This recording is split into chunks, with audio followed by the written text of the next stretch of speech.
apa yang Allah anugerahkan pada kita hari ini. Di situ akhirat adanya.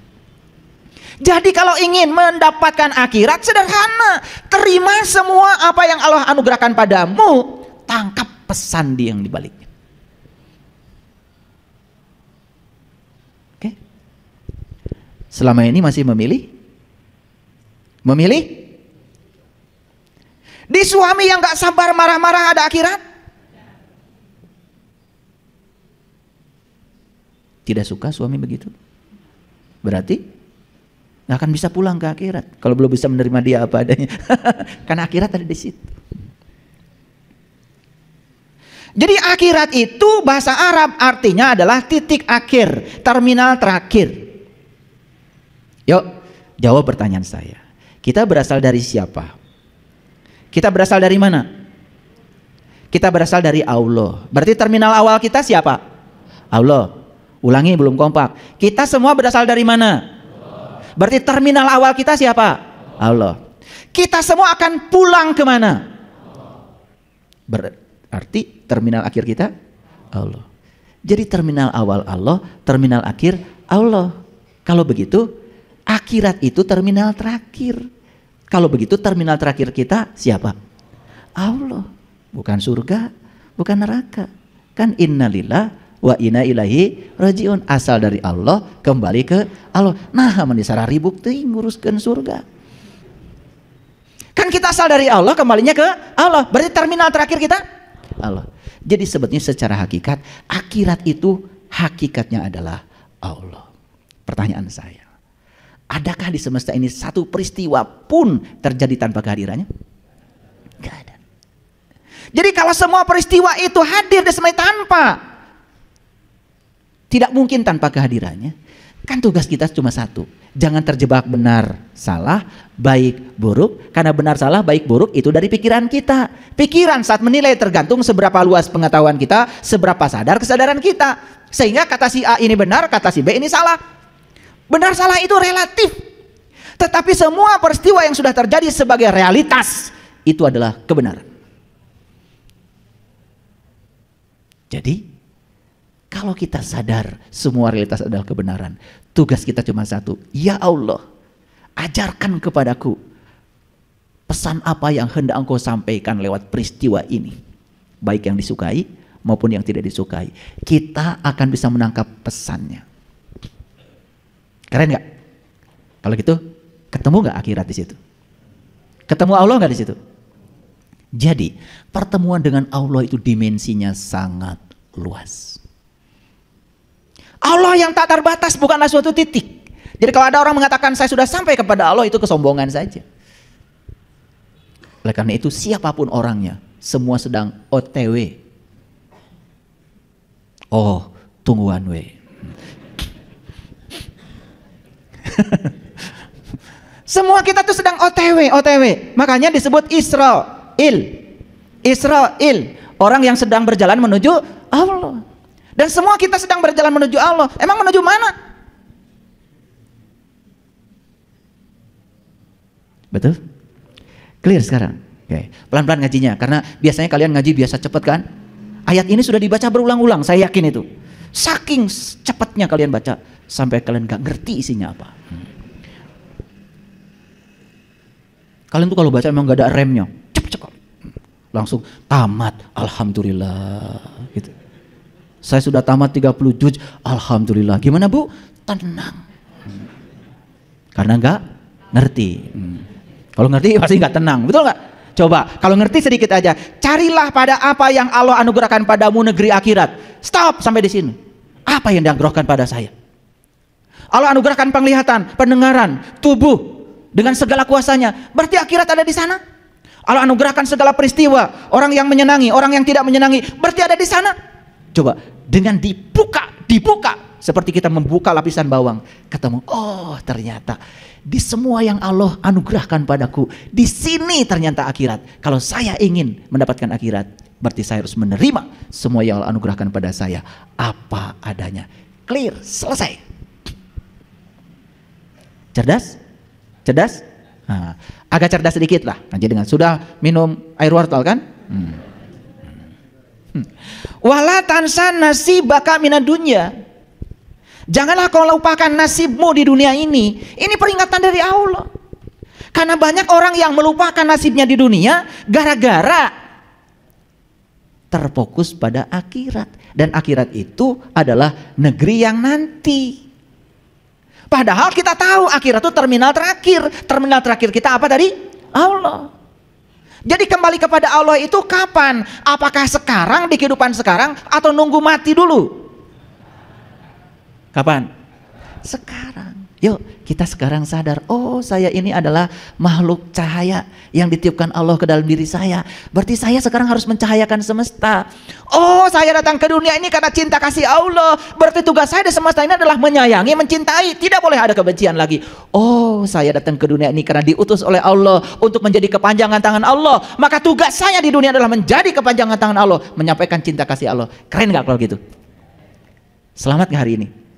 Kalau hari ini selamat, besok selamat, lusa selamat, ya sudah, nanti juga pasti selamat. Nah kita tuh melupakan hari ini karena berfokus ke sana, sampai kita melupakan nasib kita di dunia. Ini ayat nyambung ya, disuruh mencari negeri akhirat pada apa yang Allah anugerahkan padamu. Kan yang Allah anugerahkan padamu adanya di sini di dunia. Makanya dipertegas dengan ayat yang kedua, wala tansa nasibaka minad dunya. Jangan pernah kau lupakan nasibmu di dunia ini. Jadi kalau kita lahir ke dunia miskin, jelas yang salah orang tua kita. Tapi kalau kita mati miskin, yang salah ya Anda. Tidak bisa mencari akhirat di tempat yang di apa-apa yang Allah anugerahkan padamu. Bagi orang yang sudah berkesadaran, sudah tidak ada baik buruk, benar salah, semua yang terjadi dalam kehidupan adalah kebenaran, cuma minta sama Allah, ya Allah, tolong ajarkan apa yang pesan yang hendak kau sampaikan kepadaku di balik peristiwa ini. Jadi orang-orang yang kesadaran rendah ketika mendapatkan yang tidak diinginkan dalam hidupnya, ngomongnya Gusti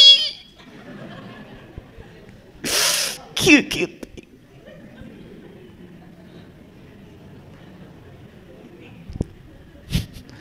Kari tuai maranehma. Ya dijawab sama Allah. Aku sudah anugerahkan penglihatan, pendengaran, napas. Aku sudah anugerahkan tubuh yang sempurna. Kenapa orang lain bisa, kamu tidak bisa? Kenapa orang lain nasibnya bagus-bagus saja, kamu begitu? Aku menyediakan rezeki yang sama buat semua orang. Aku menyediakan ilmu yang sama buat semua orang. Aku menyediakan kebahagiaan yang sama buat semua orang. Bukan salahku, kata Allah, bukan salahku. Salahmu mengambil dariku yang tidak tepat. Jadi harusnya hidup ini menakjubkan, harusnya hidup itu menakjubkan. Kenapa sakit? Karena jiwa kita kotor. Kenapa sakit? Karena mental kita kotor, subconscious mind kita kotor. Apa saja dipikirin, apa saja dimasukkan ke sini, ya sakit.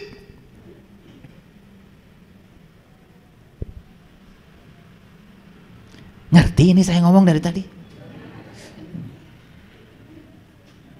Sudah dikeraskan suara saya. Saya nggak, gaya saya memang begini, nggak bisa di itu. Kalau dari dorongan dari dalam harus bicara tegas, ya saya ngomongnya tegas. Karena itu udah bukan maunya saya. Syaratnya apa kata Allah? Wa ahsin kama ahsanallahu. Berbuatlah kamu sebagaimana Allah berbuat baik kepada kamu. Lihat cara Allah berbuat baik kepada kita. Lihat. Tanpa keinginan, tanpa muatan, tidak bergantung baik buruknya kita. Tetap saja dia menemani kita, berada bersama kita, dimanapun kita berada. Seperti itu Allah. Makanya Allah itu ya seperti itu. Nah, kenapa Allah seperti itu? Karena dia maha. Maha itu makanya tidak pernah terganggu. Jadi kalau ada orang mengatakan, awas ya, kamu jangan berbuat durhaka kepada Allah. Karena nanti kamu diazab sama Allah. Tersinggungan dong Allah. Jadi kalau Allah itu mengazab kita karena kita berbuat sesuatu yang tidak sesuai dengan keinginan Allah, berarti Allah itu tersinggungan. Di mana kemahanya Allah? Awas, memahaminya tipis. Tetapi kita bisa celaka. Karena dia maha, maka kemahanya itu maha perkasa, maha kuasa, maha suci, maha rahman, maha pengasih, maha penyayang. Allah tidak terganggu. Semua manusia di dunia ini durhaka, Allah tidak akan berkurang kesuciannya karena dia maha. Jadi ketika kita menyimpang dari jalan Allah, kita akan diajarkan, ini loh akibat kau menyimpang dari jalan Allah, jiwamu tersiksa, pikiranmu merana. Betul nggak? Dengan tetangga konflik, dengan istri konflik, dengan anak konflik, ya, penyakit banyak, duit gak punya, itu loh akibatnya, gitu kata Allah. Jadi Allah tuh cuma mengajarkan, kalau kamu memilih ini loh akibatnya. Kalau kamu memilih ini loh. Allah itu tidak pernah dendam, hanya mengajarkan kepada kita supaya tambah baik, itu saja. Nih, saya sering demonstrasikan garam 1 sendok masukkan ke air 1 gelas asin. Garam 1 sendok masukkan pada air 1 ember, sudah tidak terlalu asin. Sama 1 sendok, garam 1 sendok masukkan ke kolam renang, ubak terus, gak asin. Garam 1 sendok masukkan ke danau, sama sekali gak asin.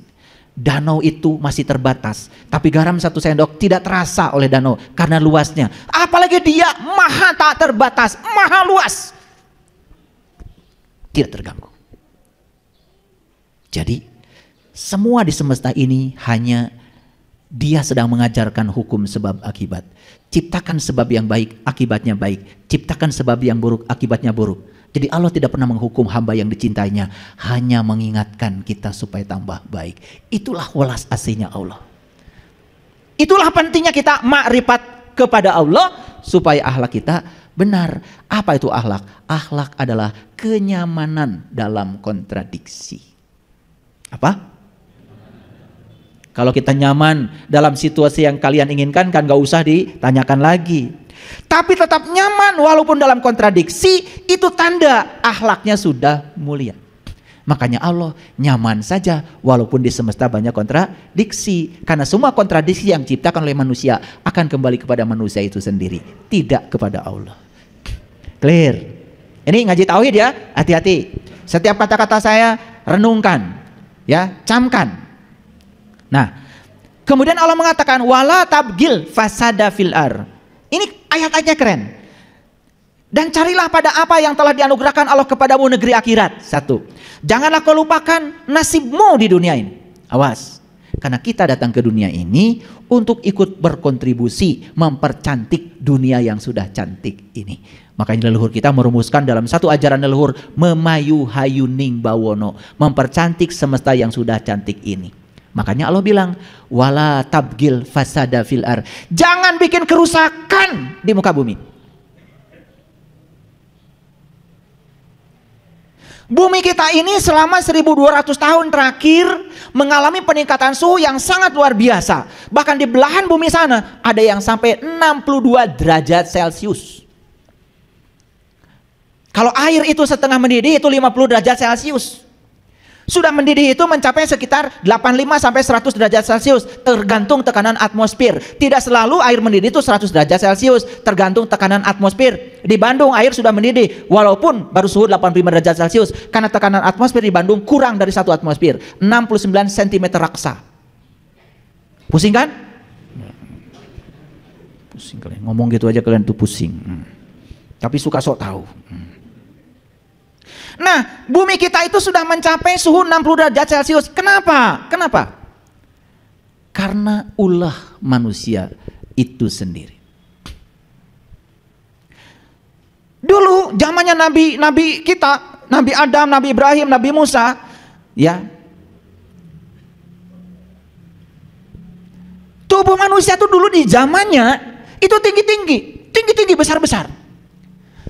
Jadi leluhur kita juga tuh yang ngangkat batu di Candi Borobudur nggak pakai forklift, itu mungkin badannya itu gede-gede. Dan kenapa leluhur kita badannya gede-gede? Karena jumlah oksigen di atmosfer ini saat itu masih di atas 45%.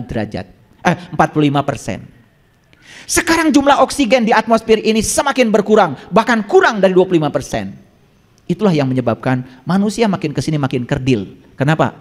Karena asupan oksigen buat sel semakin kurang.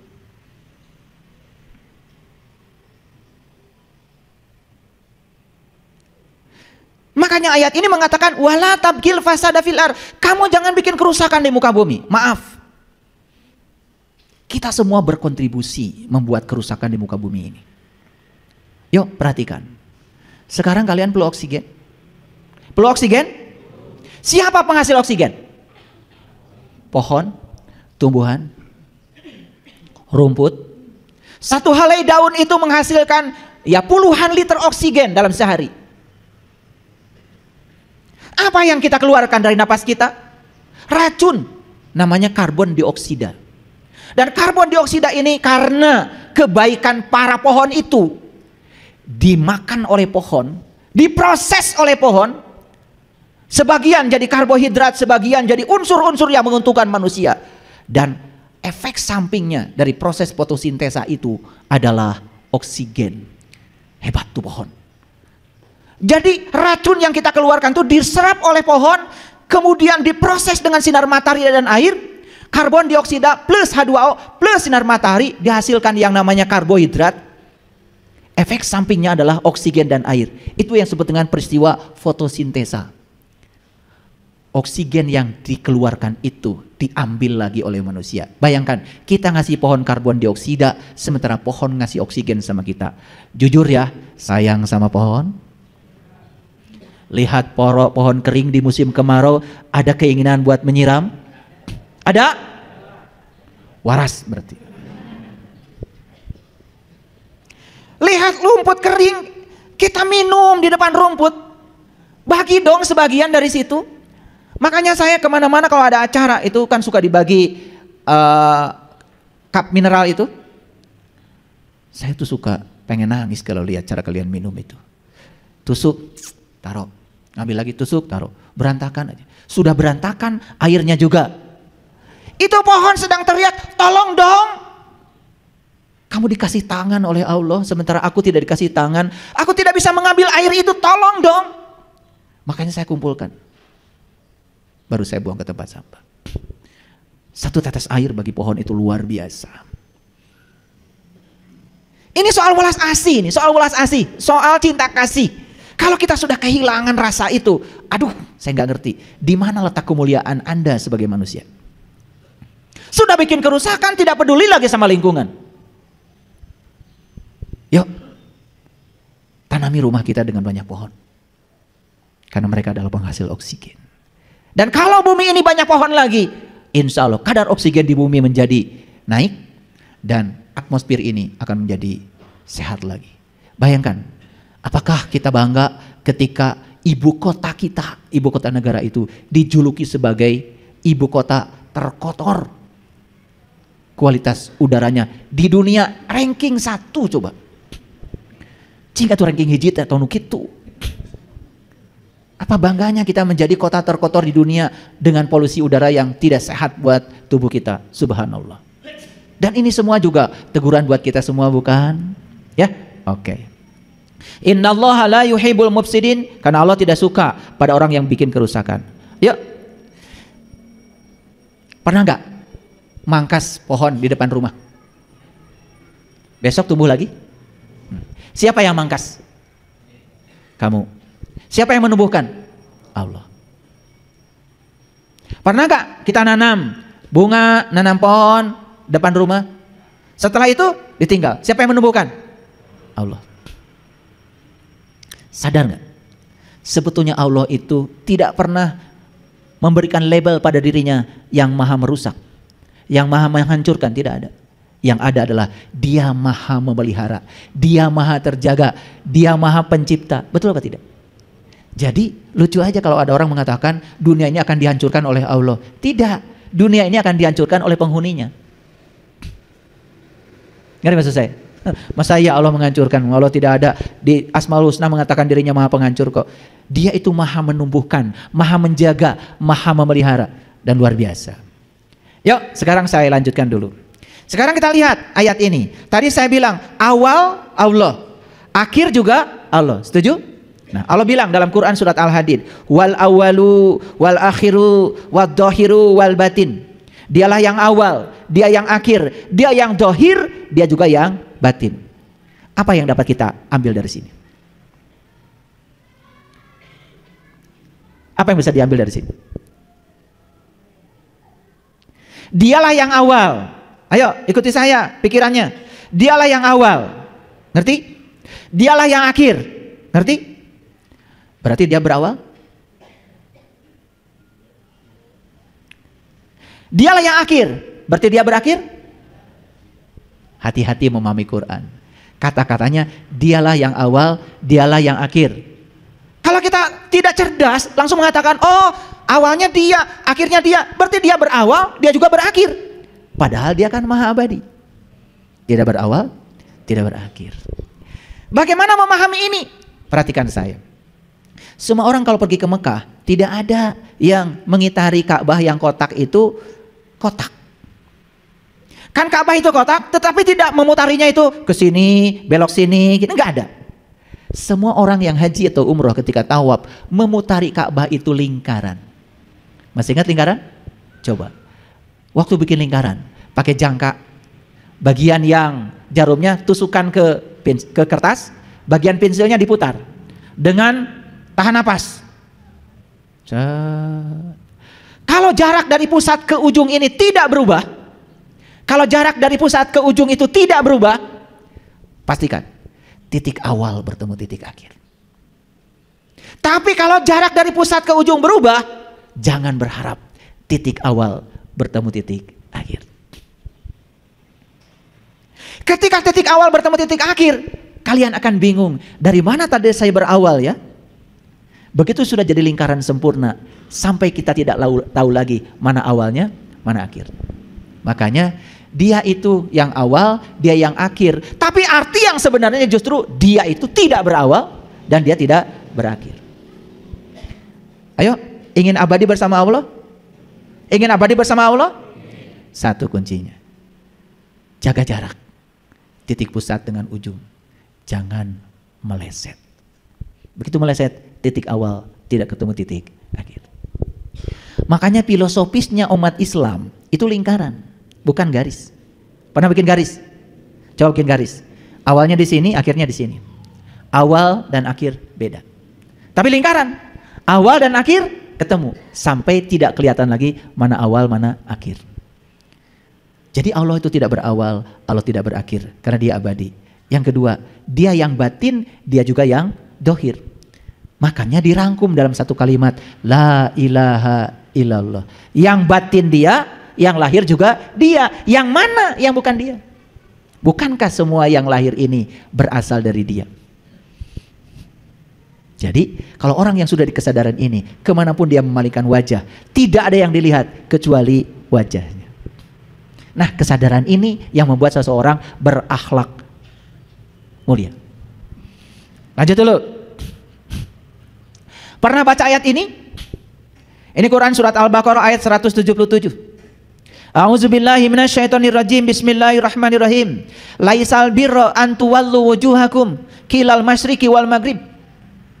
Walakinnal birra man amana billah wal yaumil akhir wal malaikati wal kitabi wan nabiyyin wa atal mala ala hubbihi dawil kurba wal yatama wal masakin wabnis sabil wabnas sabil wasailin wa fir riqab wa aqamas shalah wa ataz zakah wal mu'fu bi ahdihim idza ahadu wasyabirin bil ba'sa'i wad dharai wa hinal ba ulaika alladziina shadaqu wa ulaika humul muttaqun.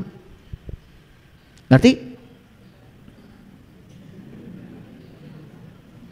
Nyesal dari tadi saya baca. Tapi kalau nggak dibacakan, dianggap nanti ngarang. Makanya saya bacakan dulu ya. Yuk. Laisal birro antuwallu wujuhakum, wajah. Bukanlah suatu kebaikan kalian menghadapkan wajahmu ke timur dan ke barat. Di dunia ini, kalau berbicara tentang spiritual ada dua kiblat. Ada timur, ada barat. Betul nggak? Iya. Oh ini barat, ini timur. Kalau bicara tradisi juga dua. Ini ada barat, ada timur. Betul nggak? Bahkan kita menghadapkan tuh wajah lahir kita ketika kita melakukan sholat juga ke arah barat. Apa pesan apa yang hendak Allah sampaikan di sini? Laisal birro an tuwallu wujuhakum qilal masyriqi wal maghrib. Sesungguhnya bukanlah kebaikan kamu menghadapkan wajahmu ke timur dan ke barat, kata Quran. Walakinnal birro, apa sih kebaikan itu? Satu, man amana billah, itu kebaikan. Iman kepada Allah. 2, wal yaumil akhir. Iman kepada yaumil akhir. Sudah saya jelaskan tadi. Wal malaikati, iman kepada malaikat. Wal kitabi, iman kepada kitab. Wan nabiyyin, iman kepada para nabi. Wa atal mala ala hubbihi. Kebaikan selanjutnya apa? Memberikan harta mal ala hubbihi, yang kamu cintai. Suka ngasih ke orang? Hari ini sudah ngasih uang berapa? Ada yang di jalan bantu kita untuk mobil kita supaya dikasih jalan sama mobil lain, ada? Kasih berapa? Kasih berapa? Kenapa jawabnya lambat? Kalian pernah gunakan uang 2000 itu? Pernah? Bisa beli apa? Subhanallah. Sedangkan kebaikan menurut Allah itu satu, beriman pada Allah, beriman kepada hari akhir, beriman pada malaikat, pada kitab, pada para nabi. Wa atal mala ala hubbihi. Dan kebaikan selanjutnya adalah memberikan harta yang kamu cintai.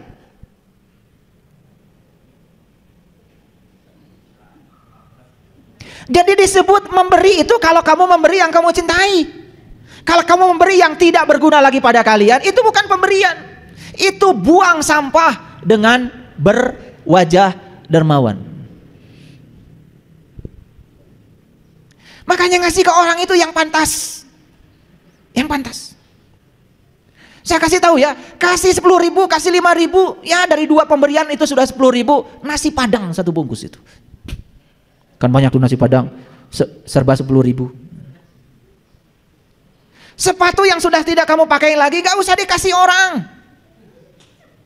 Baju yang sudah sempit tidak kamu pakai lagi, kalau dikasih orang bukan pemberian. Karena kamu sudah tidak pakai lagi. Jadi buntutnya iman pada Allah, iman kepada hari akhir, iman pada malaikat, iman pada kitab, iman pada nabi. Buntutnya adalah kita bisa memberikan harta yang kita cintai. Wa atal mala ala hubbihi. Hubbihi.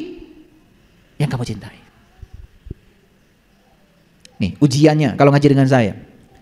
Kita punya segitu-gitunya uang. Itu yang datang pas perlu uang segitu. Dikasih apa tidak? Bohong. Saya kasih tahu ilmunya. Kalau ragu jangan dikasih. Tapi kalau full di sini, intuisinya full, kasih. Itu yang disebut dalam Quran, akan aku lipatkan 700 kali. Kalau Allah dijadikan sebagai kekasih, jangan jadikan Allah sebagai mitra dagang. Tapi kalau kamu kasih dengan harapan, ada harapan Allah mengalihkan 700 kali, bangkrut. Kalau mau ngasih, ngasih saja. Sang kekasih yang akan mengurus. Dan setiap pemberian kita selalu bermuatan. Supaya orang lain baik sama saya, supaya orang lain hormat sama saya, supaya orang lain berterima kasih pada saya, supaya orang lain menyanjung saya sebagai dermawan, begitu? Bukan kebaikan. Dan agama itu latihan, para sahabat, latihan. Jangan terlalu banyak bicara kebaikan, lakukan. Makanya di komunitas saya, berbagi itu